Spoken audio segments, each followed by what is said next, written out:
See, it is very sad, but it has come to a point where we have to admit that things are really changing in Nigeria.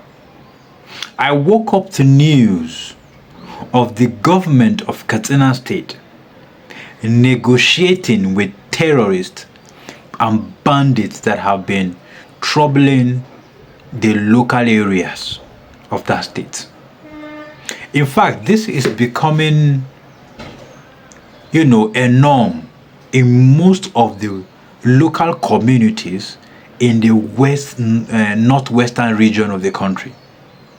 Many of them are having to negotiate with terrorists, with bandits for their survival.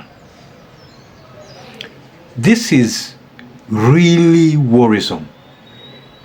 But the thing is, we cannot go ahead outrightly and start to blame these people for negotiating for their survival.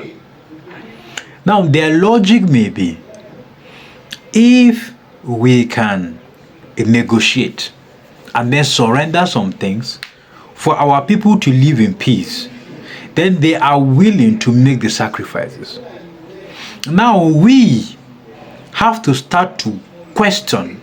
Instead of blaming those that are negotiating, we have to start to question the authority, the military, the federal government of Nigeria, as to why or how these terrorists have been allowed to grow to a stage where they are now the people that are dictating the terms to which peace can be restored to communities in Nigeria.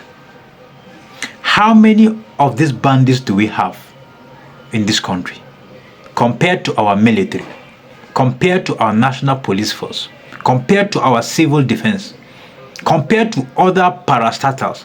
How many of them are out there? If they are allowed to grow to become this, this big, that they are now dictating terms, then eventually Nigerians will stop asking the right questions. We will stop asking if the government can protect us, to eventually asking if the government have negotiated the terms of our peace. And if a country will get to that point, that will directly mean that the country is gradually, most likely unknowingly, handing over the country to this gunmen. If we get to a point where Nigerians start to ask if the terms of our survival have been negotiated, instead of asking if we can be protected, then there is a problem. It's high time we start to ask the right questions. What are our government doing?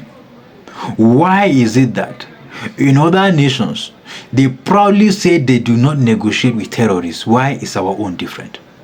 Are there people benefiting from this? We have to start to ask the right questions. It breaks my heart anytime I see news like this.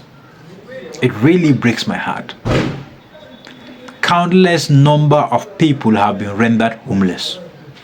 Countless number of people have been killed.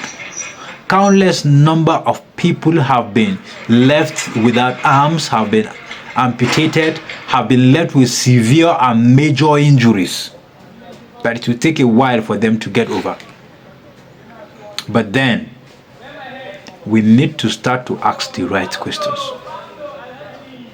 With the government we have, are they able to protect us from these bandits?